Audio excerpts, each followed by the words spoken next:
All right, welcome back everyone to our sixth session on mysticism and the Baha'i faith. James, you can pin or not pin. You can spotlight Stephen Phelps. Is that good? Yeah, so when he comes back on to talk, then he'll be spotlighted for everyone. Oh, fantastic. Okay. Okay, so you can see the slides and me at this point. I think so. Yes. Okay, great. All right, so as before, I'm going to try to sum up in broad terms what we've been doing up until now, which is looking at different stages in the mystic path.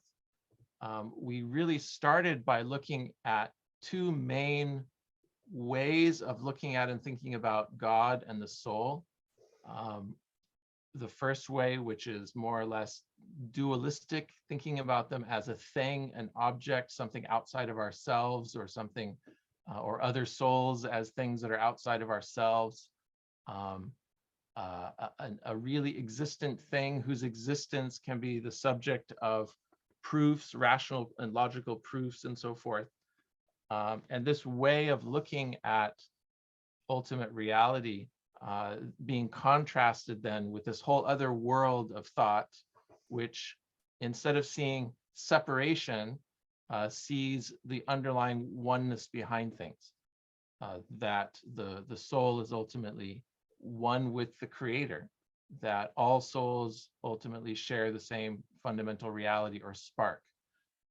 I'm referring to what has been called dualism on the one hand and non-dualism on the other hand, as what we might call two principal modes through which human beings have attempted to explore matters of ultimate meaning. Typically, the story in Western philosophy has very much foregrounded and focused on a dualistic mode of thinking, in which it is assumed that the ultimate way of describing reality is, and the most accurate way of getting at reality is by dividing it into its individual parts, all the way down to the atomic level or subatomic level in the case of physics and science. The idea being that once you get down to the point where you can't divide things up anymore, then you've reached the ultimate level of description.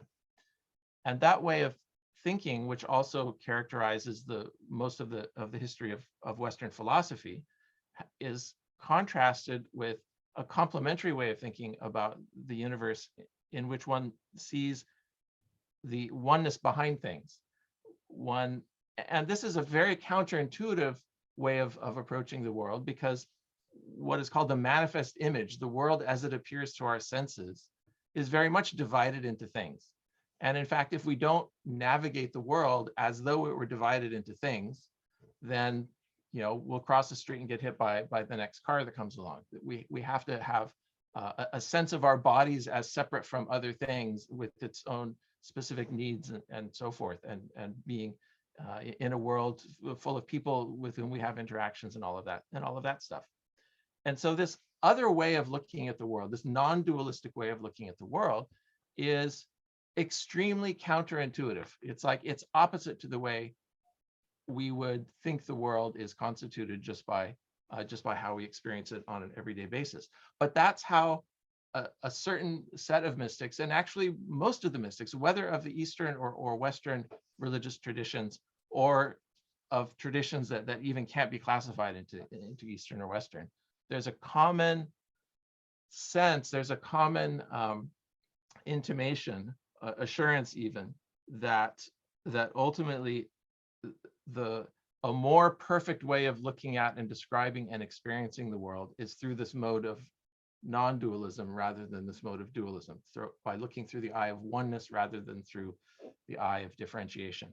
And we find this not only in the great mystical traditions of the world, we find it very much also in the writings of the Baha'i faith.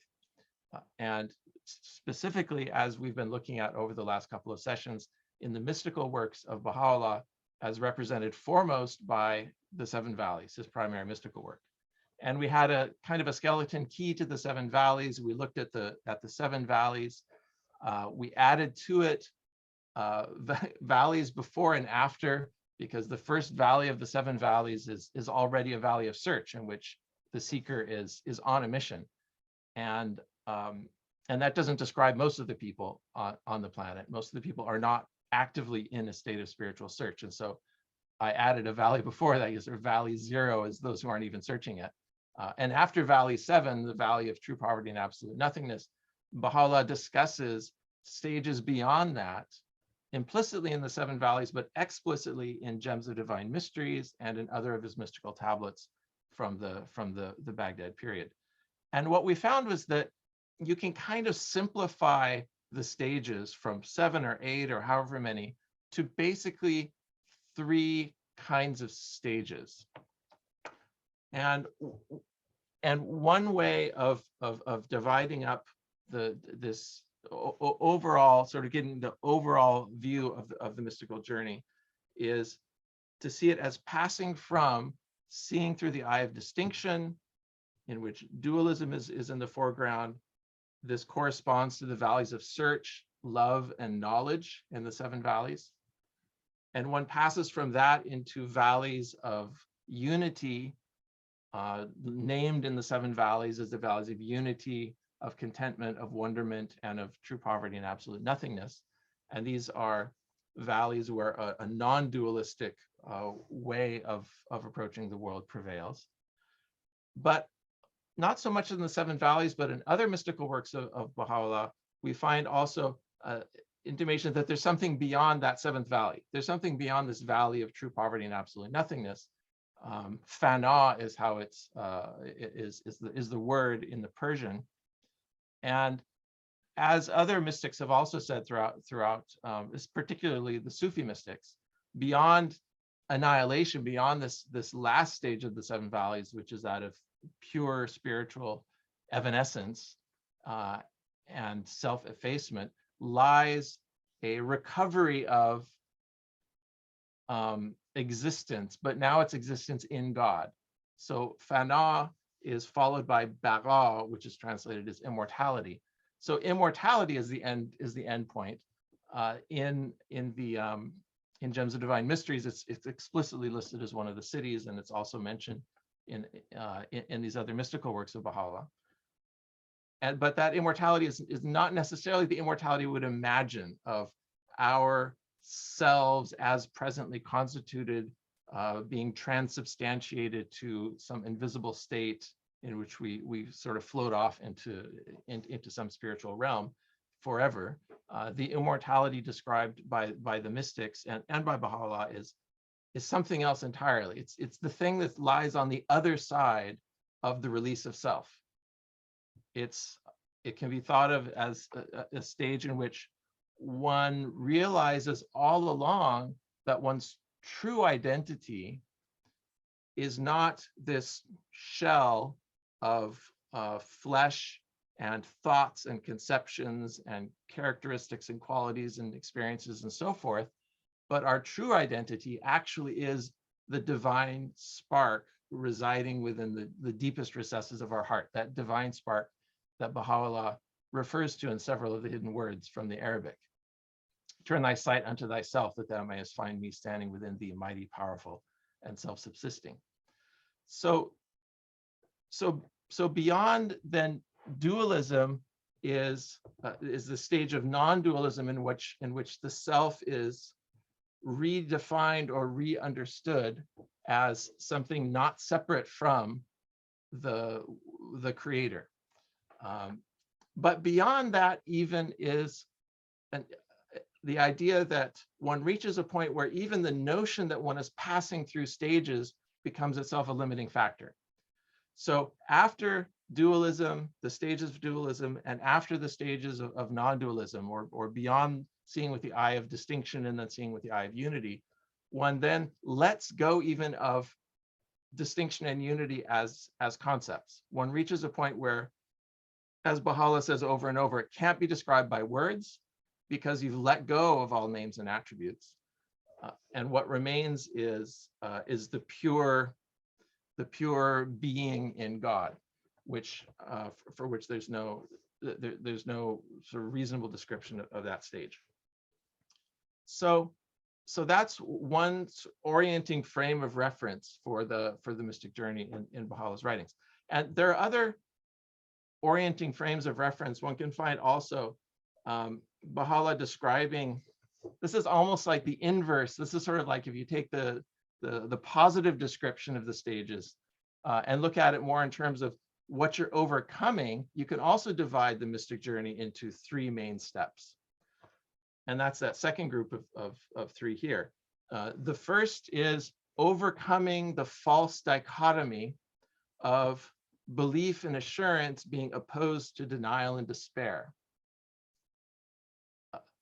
It seems, again, to our everyday thinking that belief and denial are 2 completely different things. But Baha'u'llah assures us that this whole framework of you believe or you don't believe, or you're in a state of assurance or despair, is itself a limiting framework, and that one escapes that framework and reaches to another stage. That other stage, however, that one reaches to, while letting go of one limiting framework, one becomes captured, or one still remains captured in another limiting framework, and that framework is the realm of names and attributes itself. And Baha'u'llah goes on, however, and warns that those who even escape the realm of names and attributes can fall prey to still another limiting factor, which is being lost in the wilderness of conceit. So let me bring a little bit of justification to that. So that alternative way of looking at the mystical path in terms of what you're overcoming is found in the Call of the Divine Beloved in the 6th tablet. And this is where for your reference, and I'll share the PowerPoint afterwards, he talks about what the seeker achieves, but then what they still fall prey to or are still captured in the hands of. In the first place, it's the wayfarer remains confined between the right hand of faith and assurance and the left hand of denial and despair, which is a specific example of remaining confined within the framework of dualism. And one escapes this framework of dualistic thinking, the valleys of limitation, the first 3 valleys, and one enters into the valley of unity. One thinks, okay, I've transcended these limitations. I see everything with the eye of oneness. I've got it great. I've solved the riddle of existence. But no, Baha'u'llah says, you haven't solved the riddle of existence yet, because even in this station of unity, at least the first station of unity, because the last 4 valleys can be seen as all different stages within the overall station of unity. Baha'u'llah says that people in this who journey towards the land of divine unity and detachment are still wrapped within the confines of names and attributes and take delight in their gardens and bowers. But having further ascended through the further reaches of the stage of unity into the later valleys, Baha'u'llah says some are even led astray in this station, for no sooner do they inhale the fragrance of reunion and hearken unto the voice of the doves of heavenly grace than they imagine themselves to have attained perfection and wander lost in the wilderness of self-conceit. So this is for those who make it all the way to the end. You can still get lost in the wilderness of self-conceit. Baha'u'llah says this in other terms in Gems of Divine Mysteries, and I don't have the quote in a slide, but I've referenced it before. And this is towards the end of that tablet where Baha'u'llah says, if the seeker who has attained all of these journeys, traversed all of these stages, should there come into the heart of that seeker the least trace of pride and vainglory, he will at that very moment be returned to the first stage of the journey without realizing it. So there's always, and this keeps us humble, however far one thinks one has advanced, however much one thinks the mysteries of reality have been revealed to one through progression through these various stages, one is never free of these dangers of pride and self-conceit. And again, underlining this idea of there being three stages, and I referenced this in a previous presentation. There's another tablet of Baha'u'llah which is not included among the mystical works in Call of the Divine Beloved, which also references this ladder with 3 steps. And the last step, as in the others, is also having to ascend beyond or release oneself from the realm of names and attributes, which is really the final veil. He says, "Know thou that between us and the creatures there standeth a ladder with 3 steps. The first is described as the world and its vanities, the second as the hereafter and all that is ordained therein, and the third as the kingdom of names. Whoso is enabled to traverse these stations shall attain the presence of the Lord of names and attributes in less than a moment. Take heed, O people of Baha, lest ye tarry at these stations. Pass over them as swiftly as a passing cloud." So this is an attempt to summarize what the main stages in the mystical path are. And ultimately, one can say that, to simplify it even further, it entails coming to a realization that separateness is an illusion, that the soul itself as some separate reality is an illusion, and that in the end, everything around us, from atoms to people to civilizations to planets and galaxies, everything is seen, if seen with the eye of God, as Baha'u'llah says, can be seen as a mode of the divine self-remembrance, as a way for, to use the theological language of God wanting, as a way for God to be loved in all the possible ways that he can be loved. Baha'u'llah assures us of this sort of ultimate revelation of our union with God in Gleanings. He says, "Could ye apprehend with what wonders of my munificence and bounty I've willed to entrust your souls, ye would of a truth rid yourselves of attachment to all created things, and would gain a true knowledge of your own selves, a knowledge which is the same as the comprehension of mine own being. You would find yourselves independent of all else but me, and would perceive with your inner and outer eye, and as manifest as the revelation of my effulgent name, the seas of my loving kindness and bounty moving within you." And through the attainment of this station of unity, one is able also to look upon the world with the eye of oneness. One is able to see what once was different things, contradictory and conflicting things, and one is able to see the truth within all of them.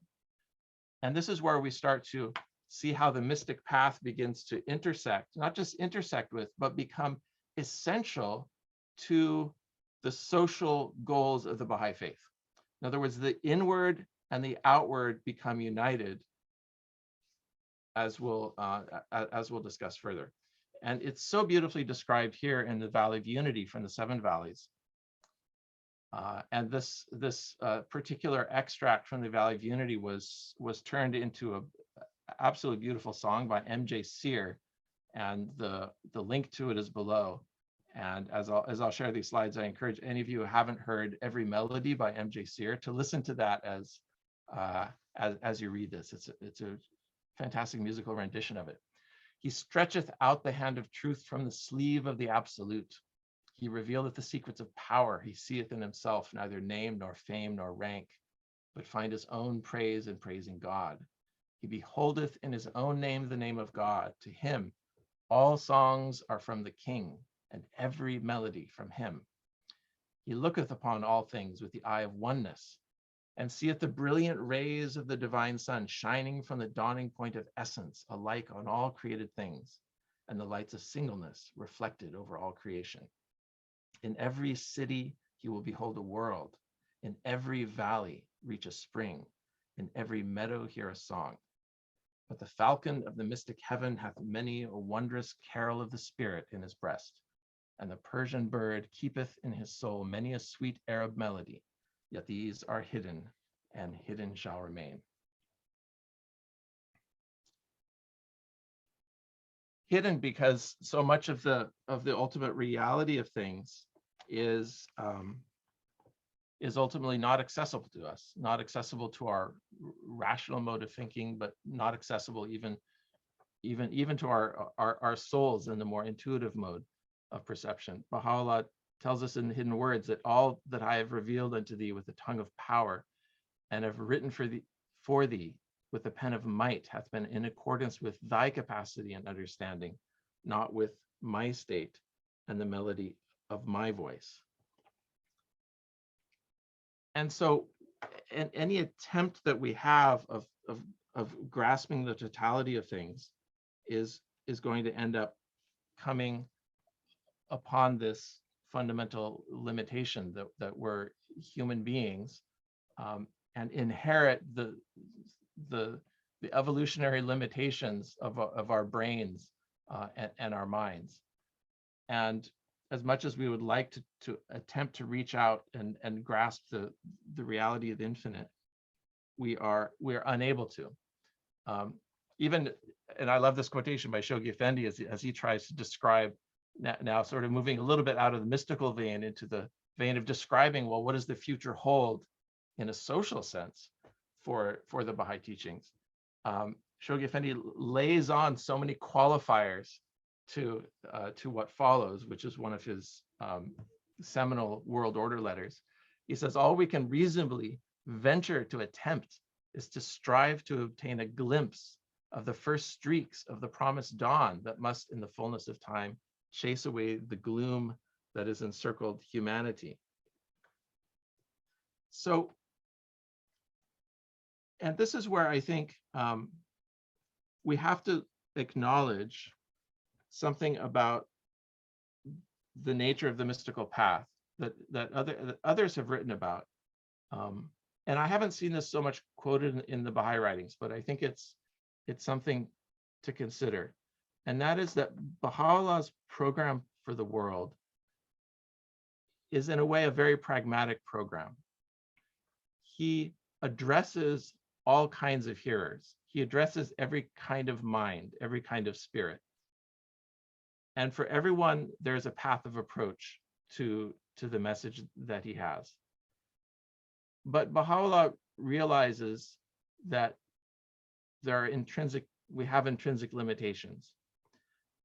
And he realizes also, I think, that for some people, these later descriptions, these descriptions of the later stages of the mystic path may not be all that exciting. You know, so you can imagine someone saying, okay, so at the end is a kind of melting of everything into one. At the end, the drop merges and reunites with the sea. You know, at the end, the ray returns to the sun. Well, what's in it for me then? One can ask. You know, this whole idea of everything just kind of passing back into oneness might seem a bit demotivating, or it might seem like, well, I would rather have my, keep my own personality and individuality and all that until eternity. That's sort of my idea of the best possible outcome to this life. And how the mystics describe it can be quite challenging. And I think Baha'u'llah understands that whatever the ultimate truth of things is, even if this description through the eye of unity is closer to reality than the description of things through the eye of distinction, I think Baha'u'llah understands that most people respond better to a description of the world through the eye of distinction. And this is a very personal reflection. But when you look at the prayers that Baha'u'llah has revealed, and there are thousands, tens of thousands maybe, and the prayers of Baha'u'llah and Abdul Baha, and you add all of those, of the Bab and Abdul Baha, you add those all together, you definitely have tens of thousands. The vast majority of them are written through the eye of distinction, in the sense that they're written with the same kind of voice, the voice of the servant, the voice of the suppliant, who is addressing God as the creator of all, the possessor of all. The obligatory prayers are written in the same vein of, thou hast created me to know thee and to worship thee. And one has to dig a little bit hard to find where Baha'u'llah, Abdu'l-Baha, and the Bab speak in the mode of non-duality. I think if someone were to try to, take all of the 5 or 6 million words that the Bab and Baha'u'llah and Abdu'l-Baha all wrote, and classify it as to, is this discussing God from the perspective of the eye of distinction, God being the all-powerful and us being the servant, the creature, and compare it with the number of places where the Baha'i writings discuss God as that reality within, turn thy sight unto thyself, that thou mayest find me standing within thee. I'm guessing that you would find an overwhelming preponderance of writings written in the first mode. And the question that I've thought, and really going on a personal tangent here, is why is this the case? If, as it seems to be implied in the Seven Valleys, if a more non-dualistic way of perceiving God is in some way closer to the ultimate truth of things, then why is it the case that the vast majority of the Baha'i writings are written through the standpoint of what we might call sort of traditional theological formulation that would be quite familiar to people in the Judeo-Christian Islamic tradition? And the answer that my own answer to myself as I ask this question is, it has something to do not so much with what the ultimate reality of things is, but what the ultimate need is. In other words, Baha'u'llah is not primarily writing as a mystic, because mystics are always, have been, and will be in the future, a very small minority of people. Most people don't prefer to navigate the world through a kind of mystical lens. And Baha'u'llah understands this. And so what he writes is written according to the capacity and need of humanity, as I quoted in that hidden word earlier. And I think this way of answering this question, why is it that the Baha'i writings aren't more mystical than they are? Why is it that the Baha'i writings are written in very much, more frequently in the dualistic mode than in the non-dualistic mode? I think it may come back to the need of humanity for the day, and that is, and how Baha'u'llah describes his function as a prophet in the world, which he speaks to all kinds of souls, but his primary goal in the world is to reform it by acting as the divine physician to deliver the remedy for the ills of the age. And Baha'u'llah says this is essentially what all the prophets are. All the prophets are like divine physicians. And so what they say, how they say it, how they formulate it, all the way down to sort of the basement floor, this is the theology. And if you go back to, and you can apply this thinking to, even before the prophetic age, where people worshipped pantheons of gods and so forth, the divine as it was realized by humanity sometimes was dissolved into the forms of animals and other imagined creatures, each of which perhaps representing one of the attributes of God. And at other times, markedly, beginning with the Jewish people in the Old Testament, you have this very firm proclamation that God is one. And this becomes the foundation upon which the Judeo-Christian Islamic world is built, the idea of the oneness of God. But we know, Abdu'l-Baha tells us in some answer questions, that the divine reality is sanctified beyond singleness. How much more beyond plurality? So even the notion of God as one is itself a limited notion, because God is beyond plurality and singleness. The notion of the one and the many doesn't apply at that level of divine reality. As hard as that is, as kind of theoretical as that sounds, all of the theologies that we have are relative. They're relative to time and place, and specifically to the need of humanity. And so when Baha'u'llah reveals, he reveals explicitly saying, what I'm telling you is in accordance with your capacity and not in accordance with what ultimate truth is. And what I'm delivering to you is a remedy. He doesn't say he's delivering the final, unchanging, ultimate truth of things. He's delivering a remedy. And of course, the remedy course, we hope that, and we expect that the remedy correlates with truth. But ultimately, as remedy, it's ultimately judged according to its ability to solve the problem. It's ultimately judged according to its ability to cure the illness. So as Baha'u'llah says famously in his tablet to Manji Sahib, the all-knowing physician hath his finger on the pulse of mankind. He perceiveth the disease and prescribeth in his unerring wisdom the remedy. Every age hath its own problem, and every soul its particular aspiration. The remedy the world needeth in its present day afflictions can never be the same as that which a subsequent age may require. And so what is the remedy for this age?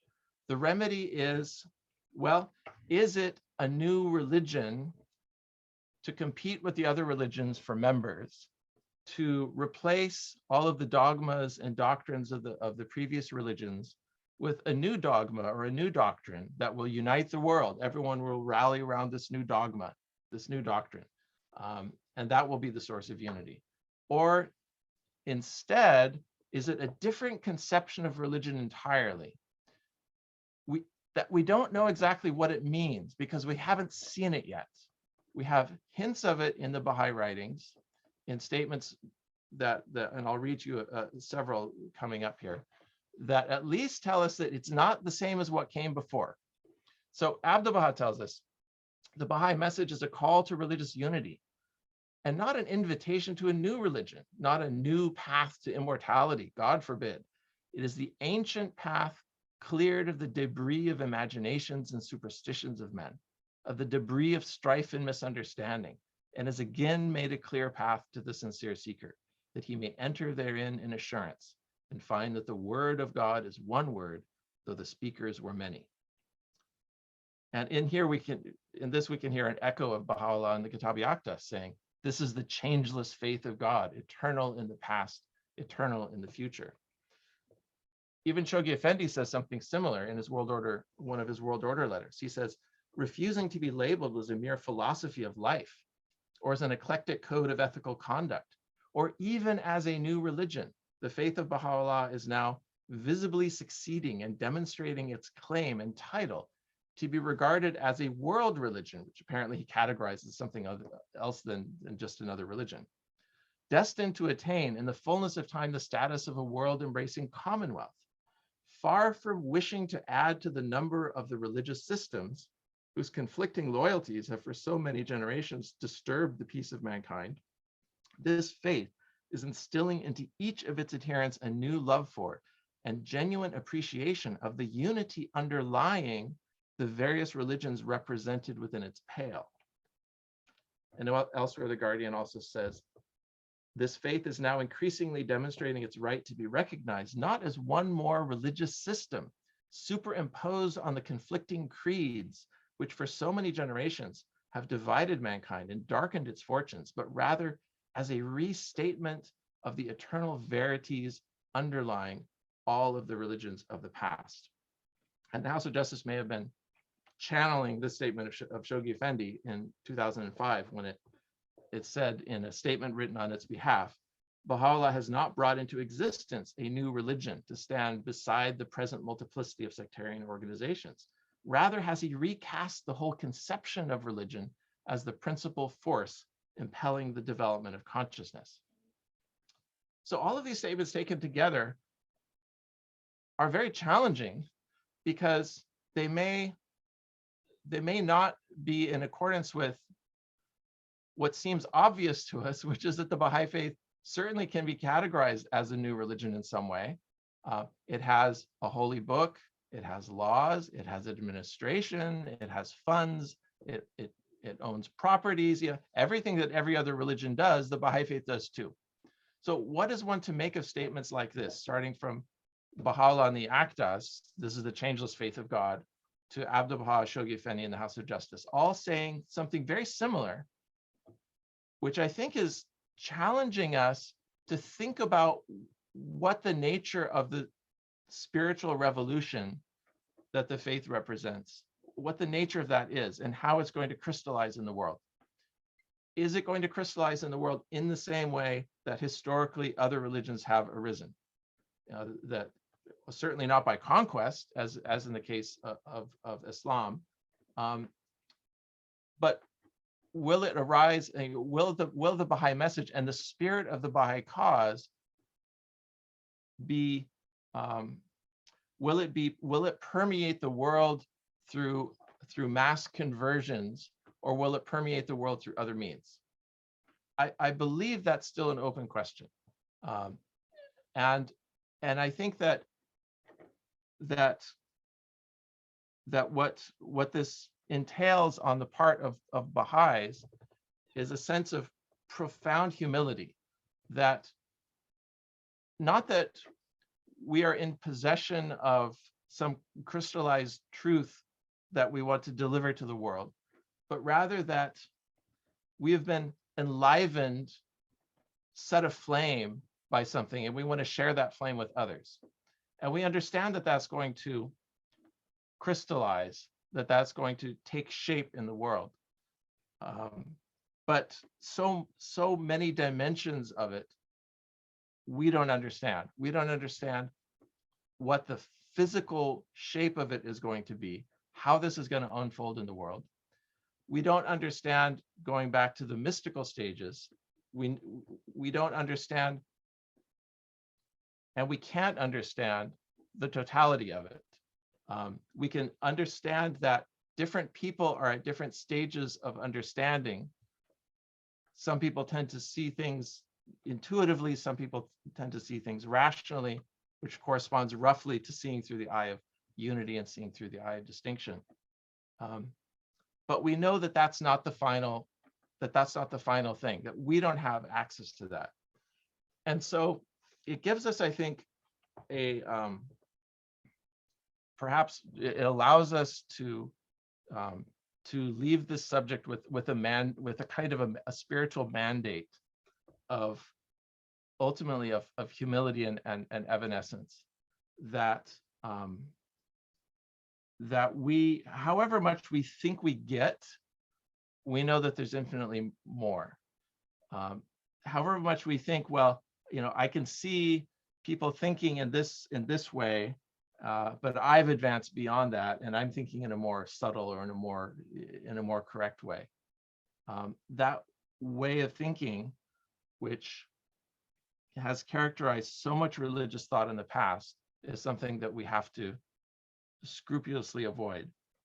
Baha'u'llah talks about one of the prerequisites of the seeker after truth in what one might call one of his most mystically charged passages in the Book of Certitude, where he describes the path of the true seeker and then describes the entrance into the city of certitude. And I think he describes it in a way in which we may realize that the certitude that one is finding in the Book of Certitude is not the same as that false moral certainty of being in possession of absolute truth, which has been the cause of so much conflict and division and oppression throughout the history of religion.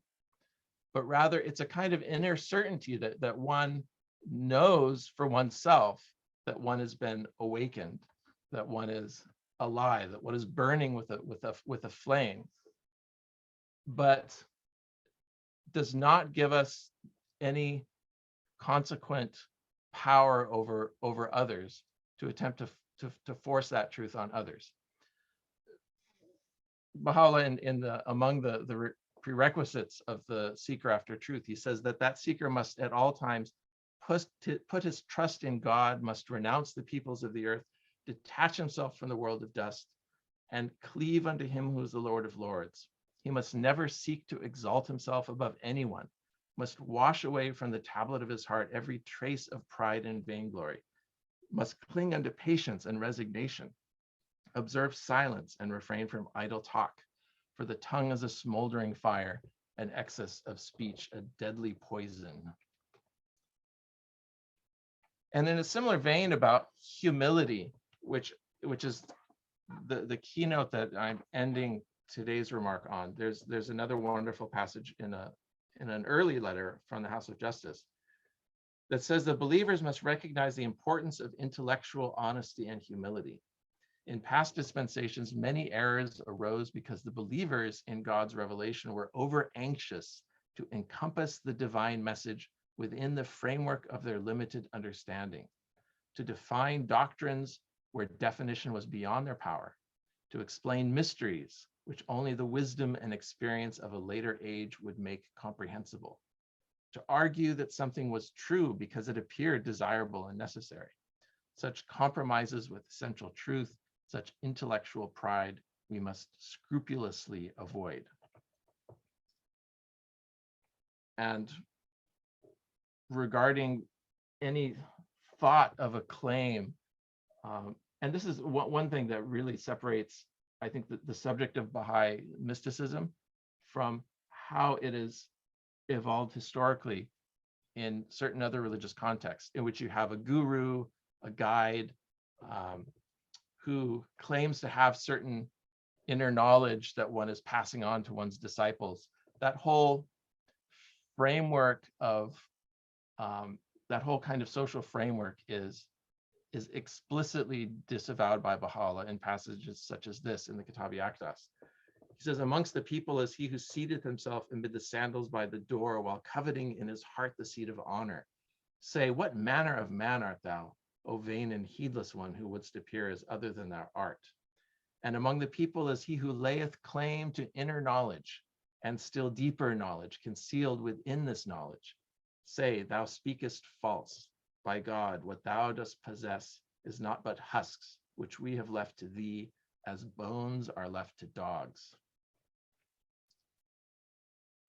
So instead, Baha'u'llah is enjoining a all-encompassing sense of humility that should pervade all of our actions in the world in relation to God, in relation to others. And it's so beautifully said here in this passage in Gleanings. O my servants, be as resigned and submissive as the earth, that from the soil of your being there may blossom the fragrant, the holy and multicolored hyacinths of my knowledge. Be ablaze as the fire, that you may burn away the veils of heedlessness and set aglow through the quickening energies of the love of God, the chilled and wayward heart. Be light and untrammeled as the breeze, that you may obtain admittance into the precincts of my court, my inviolable sanctuary. So I'll stop there, since that seems like a very nice way to sum up the mystic path.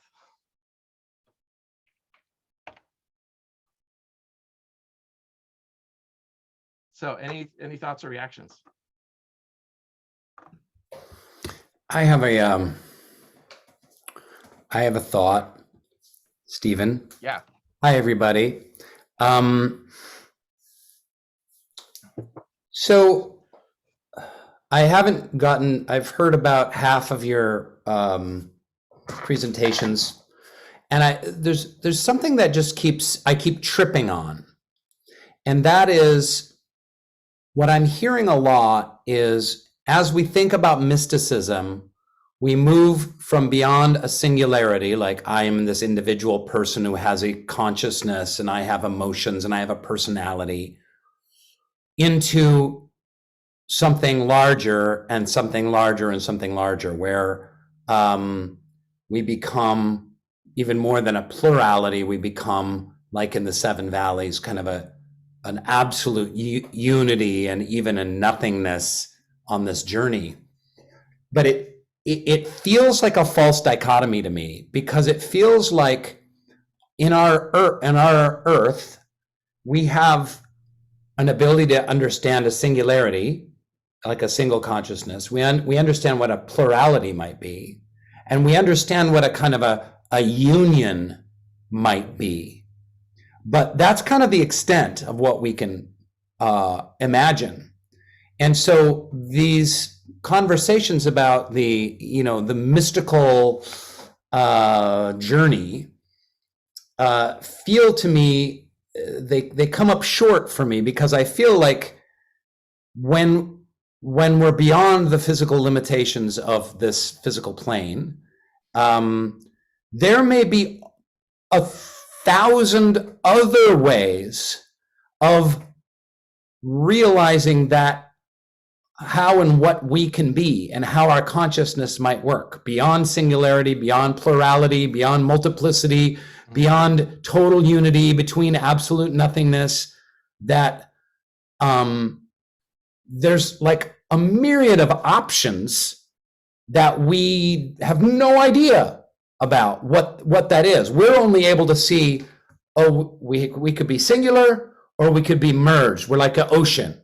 We're either like a drop going into an ocean, or we're a wave on an ocean, or we're the ocean. We're just part of the ocean.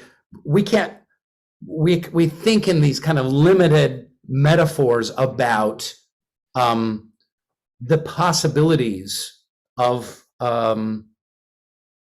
existing. It's like we're either a drop, or we're a drop in an ocean, or a wave on an ocean. Those are our options, right?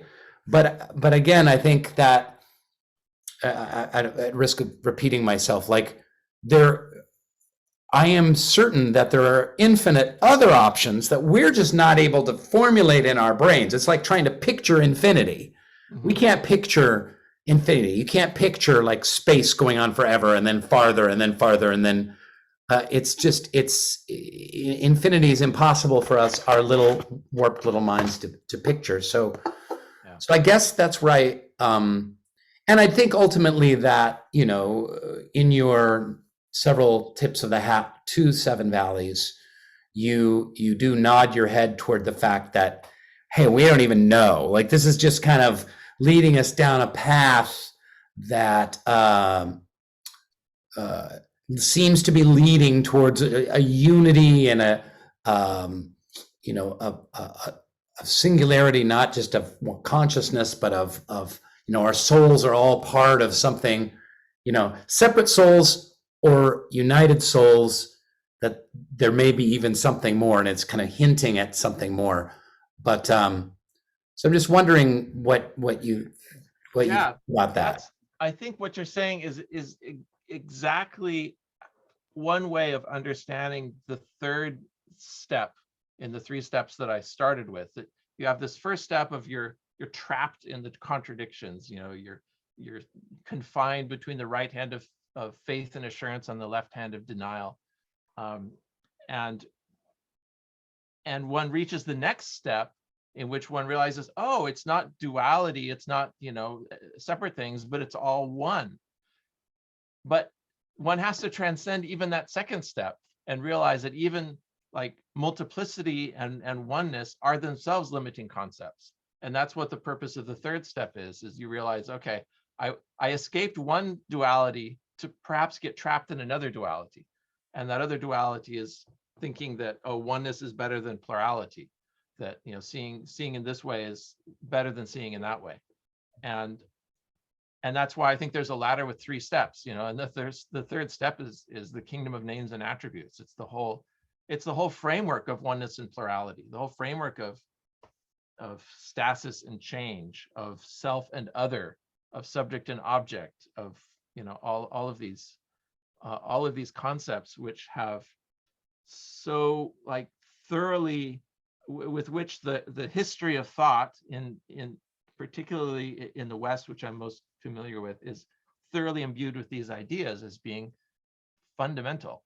And somehow the spiritual path, at, you know, at the uttermost extent, somehow is able to let go of all of the dualities, including the, you know, the false duality of whatever tension we might imagine there is between seeing duality versus seeing non-duality. Yeah, because exactly what that last thing that you said of like, Yeah. because you had reference to like, oh, it might feel weird for us to give up. We see the choices like either I have a consciousness Mhm. or my consciousness is subsumed into some kind of That's larger very consciousness yeah. thing. And there's a duality there. There's like Yeah. either I'm myself or I'm just part of, you know, a trillion other souls and completely lose myself. Yeah. But there might be infinite other options to those two. Yeah. We're only able to see those two. Yeah, I think that's absolutely right. And I think that's maybe one of the dangers of these valleys of unity, is giving up too quickly on personal immortality, on the hidden word number one, where Baha'u'llah says, possess a pure, kindly, and radiant heart, that thine may be a sovereignty, ancient, imperishable, and everlasting. There's like the second half of the first hidden word is this promise of like sovereignty and imperishable, everlasting. Are you giving up that, you know, in these valleys of unity, in favor of this very impersonal, very cold idea of, well, the drop merges with the sea. Sorry, you know, the boundaries of the drop are gone, and yes, the water remains. Or the ray returns to the sun, and yes, the light and energy are still there, but it's no longer defined as a ray with its own color and its own extent. And for many, that's a very demotivating idea. And maybe it's even a false idea in the end, you know, or it's, you know, it's a relative truth, but, you know, just like, you know, the earlier stages are also a relative truth, you know, valid within their own station. That's one of the things that Baha'u'llah says, I think, most clearly in Gems of Divine Mysteries, where he talks about, you know, truths that seekers are privy to in certain valleys or cities, which are like blasphemous or impious from the perspective of other valleys or cities. And there's no like single perspective in which everything gets resolved, all the contradictions get resolved, at least not in this plane of existence. You know, you think you resolve it when you reach the valley of unity, but, you know, that quote I showed earlier, Baha'u'llah is like, no, there are still impediments in this valley. And the impediment is, you know, you're still confined by names and attributes. You know, there's still a this and the that. There's still the one and the many, and you're now on the side of the one, and everyone else is more or less on the side of the many. But even when you realize that, he said, there's still impediments and dangers and pitfalls, because, you know, you may sort of get all the way to that point and realize, oh, okay, even the duality and non-duality is all relative. But now there's the danger of pride, you know, and self-conceit, that you think you've reached it, you've understood it all, but you haven't. So, and that's why I ended on this note of humility and submissiveness and ephemerality. That's kind of like where that's where I conclude from all of this is, you know, you can put a lot of work and thought into dividing things up into stages and think you understand what's going on in each stage and kind of reason it out and, you know, make it a logical progression and all of that. But in the end, like, we don't know anything. In the end, we are participating in a dance. That's one way to sort of one point to end on. You know, in the end, it's all a dance. It's all a piece of music that's being played, and that's kind of what the cosmos is. It's it's and if there is any, I don't know, overarching cosmic narrative that I see in the Baha'i writings, that is, I suppose, complementary to the narrative of God sends prophets every 1,000 years with a book, which is a useful narrative within a particular span of historical time to think about the nature of divine revelation and there's do's and don'ts and all of that. But I think a broader cosmic narrative, which we see glimpses of in Some Answered Questions and in a few other places, you kind of have to pull together the pieces of it, is the narrative of a circle, the perfection of a circle, comprised, as Abdu'l-Baha says, of an arc of descent and an arc of ascent, because it's an emanative circle. What's emanating? Love. It's a dynamic force of love. It's God wanting to be known. It's the universe perpetually waking up to its own consciousness, and cosmic evolution from the physical plane to the biological plane to the human and social and spiritual planes are all of a piece. They're all part of this circle, which can be thought of as the one becoming many and then becoming one again, which is one of the fundamental ideas in Taoism about what is the Tao. It's the one that becomes all things, but then it returns to the one, and that return to the one and that proceeding from the one is the cosmic dance. It's what we're all participating in, like it or not, aware of it or not. And becoming aware of that, one is then in the position of being able to orient one's life and actions and thoughts in the direction of that circle, in the direction of that stream, which at this particular point in human history involves being outwardly focused, loving one's neighbor, not just loving one's neighbor, but loving that person on the other side of the planet who you'll never see, but who nevertheless is important to you, because all humans are part of one ecosystem, at least on a physical plane, and part of one spiritual entity in a more spiritual plane. But beyond human beings, the animals and plants and every atom in our environment is all connected in this circle, in this dynamic process of self-discovery, which is eternally in motion, and which proceeds, as Abdu'l-Baha says in Some Answered Questions, in universal cycles. There's cycles of growth, of maturation, of senescence and death, and then the cycle renews. And Abdu'l-Baha says that's going to happen on our planet as well. And so we're looking then at, right now, over the last few centuries, at a narrative of an ever-advancing civilization. Progress is the religion, whether it's the Baha'i faith or whether it's the scientific project. The underlying assumption is that of progress, that tomorrow is going to be better than yesterday, because we're accumulating knowledge and wisdom spiritually, because we're growing and expanding our consciousness. But there's this narrative that everything is progressing, which is itself a feature of this particular moment in time. Thousands, millions of years from now, it's going to be a narrative of decline and then renewal. We happen to be at this stage where the forces of history are all oriented in the direction of progress, and we hope that they will long remain in that orientation, and it can for 100,000 years. We have this idea in the Baha'i faith of a 500,000 year cycle of progress, of maturity. But there's a fragment of one of the chapters of Some Answered Questions it's the chapter on universal cycles, which was written in the margin of the original manuscript of Some Answered Questions, but which was left out of the final version. And in the margin also, it's written, not for the present. And so a couple of extra paragraphs that Abdu'l-Baha wrote about universal cycles was left out of the final published version. I don't think there's any reason it can't ultimately be translated and published and made available on its own.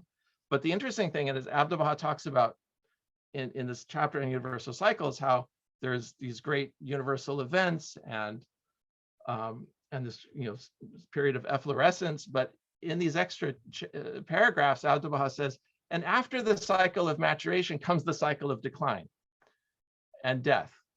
He says, because the universe is ever existing. And so there can't be birth and growth and maturation without old age and death. And that goes for civilizations and planets as much as it goes for individual life forms within it. So Abdu'l-Baha makes that explicit in one place anyway. You can argue that it's implicit already in that chapter, but he makes it even more explicit in a passage which hasn't yet been translated, and it hasn't been published yet. And I think that, though, adds a really helpful perspective on sort of the big picture, because the big picture is not. I mean, this is going to sound. I don't want to go off off message here, but the ultimate cosmic big picture is not an ever advancing civilization. It is in this moment of time, in this long stretch of time, actually, this long period of many millennia of human history and millions of years of evolution on this planet preceding us. But progress is only half of the story. The other half of the story is disintegration, which makes way for the next cycle. And Abdu'l-Baha says in this chapter of Some Answered Questions that no trace of the previous cycle remains when you have a universal cycle. That's a really incredible statement. No trace remains of the previous cycle. So we might ask, what is the point? What's the point of building beautiful buildings and these works of art and all the things that we're doing to pass on to future generations to impel humanity to the next stage of its evolution, if that evolution is not endless? Because according to Abdu'l-Baha, it's not endless. Time is, on the largest scales, more circular than it is linear. And the only way I can make sense of that is if, in the end, it's a dance. It's the cosmic dance. And whether you're born in the cycle of fulfillment or in the cycle of maturity or the cycle of adolescence where we all are, or whether you're born into the cycle of decline, or the last dying embers of a previous civilization, you're still part of the dance. And that may help us, situate us personally in terms of what is our role in this world. In the context of this day and age, it's participating in an ever advancing civilization. But there's kind of behind that is an even bigger role, I guess. And that even bigger role is to be part of the dance, to be in the flow of divine love, which is circulating through all things at all times, wherever in human history one finds oneself. I don't know. What do y'all think of that? Farhad. Well, I don't want to change subject. It's a different question. It's about what you said about the Baha'i writings, majority of them being more like a remedy for the needs of the time rather than being the ultimate truth, which is has the unity picture rather than the dualism. But that's kind of in some sense is what some of the people who do not see religion as a solution say. They might say that these stories of the religion and things are what worked for the humanity of the past and help them to go through their time and their needs and stuff and their struggles, but we don't need them anymore because those are children's stories. We don't. Yeah. They're not true. They're not the reality. And so and this is in some sense what Baha'i writings say, this is not the ultimate truth. Yeah. But what would you say to that? That they a friend of mine said talking about life after death and stuff, and he said people who believe have it easier to deal with grief and things like that. But and I said, why don't you believe in it? And he says because it's wrong, because it's false, because it's a lie. They're just fooling themselves, you know.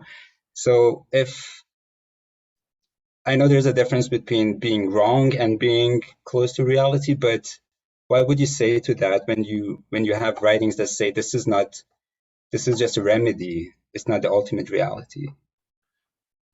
If someone came to me and with that point about the afterlife, I would, I don't know, in the spirit of finding something, starting from what Abdu'l-Baha always said, when you're debating someone or when you're face to face with someone, and who might not agree with you, he said, start with a point of agreement, find a point of agreement, and then move on to where you disagree. So I would start with a verse from the Tablet of the Seven Questions, the Lohe Haft Porsesh of Baha'u'llah. And he says something very similar to what your friend would have said. He says, heaven and hell, paradise and hell are realities because reward and punishment demand their existence. And he says that right after saying that the edifice of civilization is built upon, the pillars of reward and punishment. And he says, paradise and hell, these are true, these are realities because reward and punishment demand their existence. That's something I wouldn't expect Baha'u'llah to say. I would expect Baha'u'llah to say, paradise and heaven are like eternal realities of the human soul, sort of ordained from the beginning. And society comes later with all of its rules and regulations and carrots and sticks and ways that people are motivated to do the right thing and act in pro-social ways and so forth. But Baha'u'llah kind of flips that script entirely, and he says, yeah, heaven and hell are true because reward and punishment demand it. And that in isolation, I might just kind of write it off because there's so many other passages where Baha'u'llah seems to talk about the afterlife in very, let's say, conventional terms. There's a definite transition to another realm. One has a meeting with one's loved ones. One recounts the sufferings that one has underwent in the path of God. All of that sort of, it has everything but, Saint Peter and the pearly gates in it. But when you look at other passages where Baha'u'llah talks about having to transcend, for example, in this tablet on the ladder with the 3 steps, he says you have to get beyond these 3 things. The first is this world and its vanities. The second is the afterlife and all that it contains. And the third is the realm of names and attributes. Baha'u'llah says, pass beyond all 3 of these, get to the other side, wherever that is. So someone coming to me and saying, oh, I just don't believe in a personal afterlife, I would say, well, it's probably not what we imagine. It's certainly not what we imagine. I mean, we know explicitly it's not what we imagine. We know that, we ourselves we have this, analogy of the baby in the womb. And what do you tell the baby in the womb about the next world? You simply, the baby doesn't have the tools to understand it at any level. So you have to describe it in terms of the womb. You would tell the baby, well, the next world is like this enormous womb that you can just spread out in. And what else can you say, to a baby in the womb? Do you tell the baby there's hunger, there's thirst, there's hatred, there's infinite suffering? But believe me when I tell you, it's way better than the womb. Like, what's the baby going to say? So you can't really tell, you can't say all the things that you want to say about the next world because there's no way to put it in a context in which is understood that actually this later mode of existence is infinitely better than the previous mode of existence. Maybe the afterlife is something similar to that. It's described to us in ways that are easily understood, that provide a motivating factor in our social life, that, you have infinite rewards, infinite punishments. Those are highly motivating for people. Of course, the reality is something different, but it's better. And that's kind of all we can say, is that, the true reality of things, how things actually stand, is far better. But Baha'u'llah also, with this tablet of the 7 questions, also says something kind of scary, I guess. After saying that after saying that reward and punishment demand it, he also goes on and says that, actually before that, he says, oh, now I can't find it. I was just looking at it a few minutes ago. He says, not every body is endowed with spirit. You know, not every person has a soul, basically. It's not like, this is really, I guess, a controversial thought that, you know, our assumption coming in is that everyone equally has this sort of soul which guarantees immortal life for every single person, you know, regardless of where you came from or what your belief is or how you conducted your life in this world, or whatever. But if you want to, you can pull together suggestive passages in the writings of Baha'u'llah and Abdu'l-Baha, I'm thinking in particular, where they say that not everyone has, you know, not everyone is endowed with life. You know, not every soul gets eternal life. Or maybe it's a relative kind of a thing that, yeah, you're guaranteed life, eternal life, but it's like the life of a stone in the next world versus the life of versus human life. Yeah, there's sort of perpetual existence in that sense. So you can say, yeah, everything's immortal or everyone is immortal. But just as in this world, there's a vast difference between, you know, the perpetual existence of a rock and the existence of a person. The same goes for the next world. Anyway, so these are just a few thoughts on the whole question of the afterlife. And I think it also may be one of those topics that Baha'u'llah, he says in so many words in different places that that not everyone is prepared to hear the truth of things. You know, how many things and actually I flipped through this quotation before without reading it. I had it in the slides.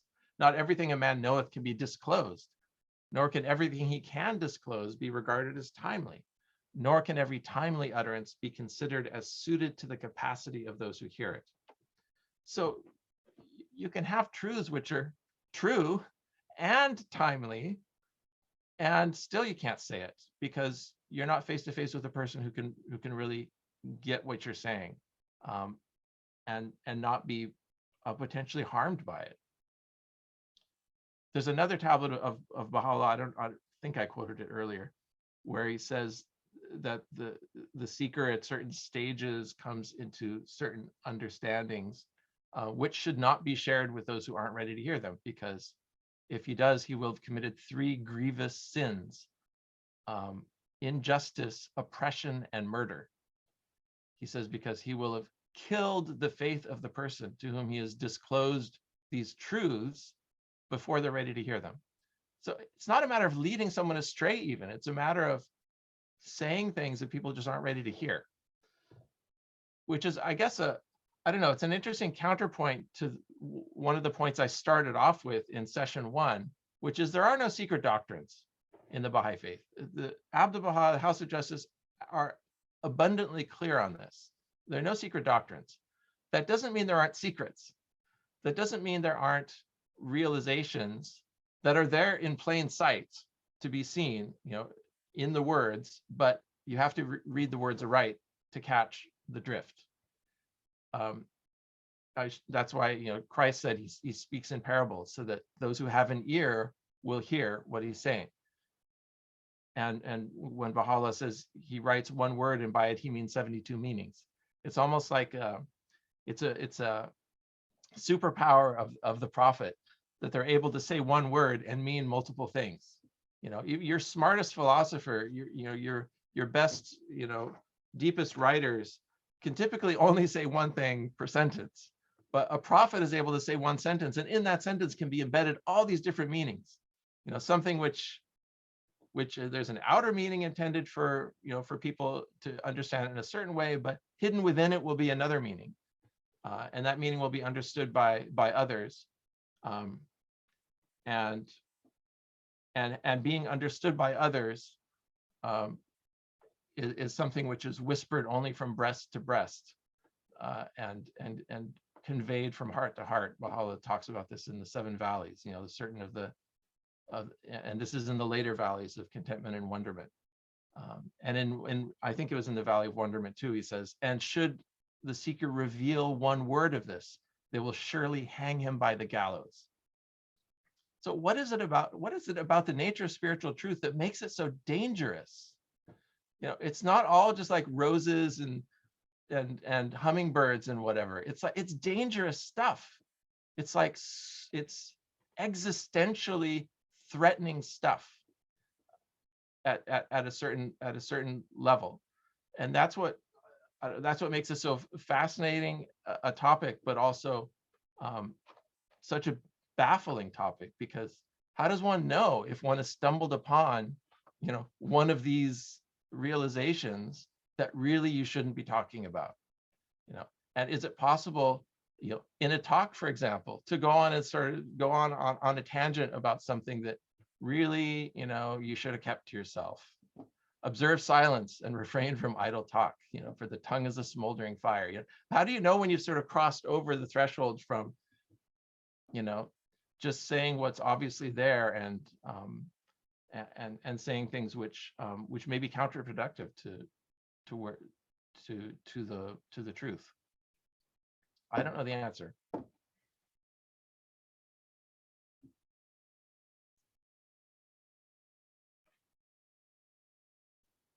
So maybe I've gone long enough. It's been it's been an hour and 20 minutes or so for this session. We have one final session coming up.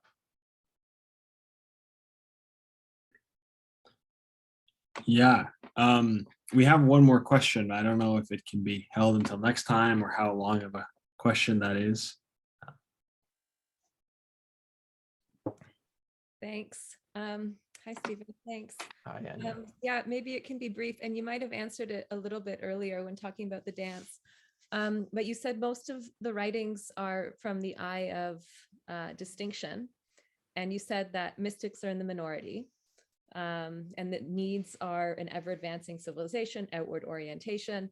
So, but I'm wondering if there's anything in the Baha'i writings that would speak to this minority of mystics about the needs of the present age, or how to orient themselves within this framework of practicality, of ever advancing civilization and like a dualistic framework and all of that.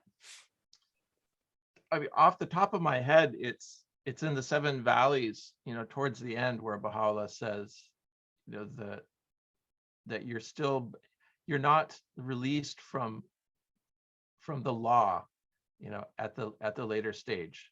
In other words, you might in your own sort of, to your own understanding, say, oh, I get it. I get why there's these do's and don'ts. I understand that there's, you know, it's you know, it's a carrot and stick kind of reward and punishment thing. And so, yeah, that doesn't apply to me. And Baha'u'llah makes clear that it always applies. So, you know, I imagine his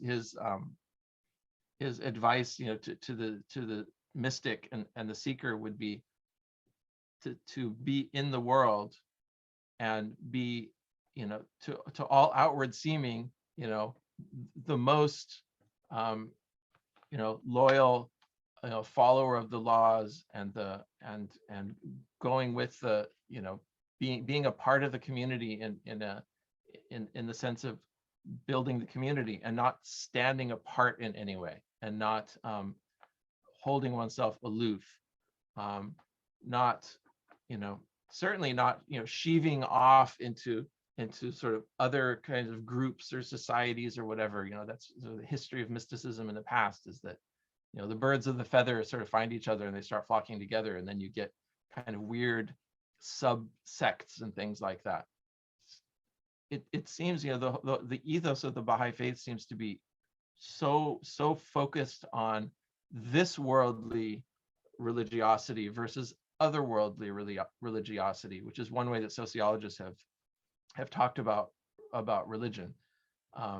It's so much focused on, you know, our highest, you know, spiritual attainments in this world are connected with the work we do for others and in our communities. Perhaps perhaps what I'm suggesting is at the end point of the search, one is, you know, plunging into the core activities, you know, building communities, you know, still, you know, deriving one's own sort of one's own spiritual refreshment from these more mystically tinged things, but understanding the pragmatic needs of the day, understanding the need for the community to act in unity to get to where it needs to go, and understanding that there's no way to do that other than through the channels that the community has set for building communities and advancing itself. But doing that, you know, with this special measure of love and inflamed attraction that these mystical writings can bring to one's inner life. But I guess the short answer to your question is I don't know, because I haven't seen, you know, great passages where Baha'u'llah is very explicit about that.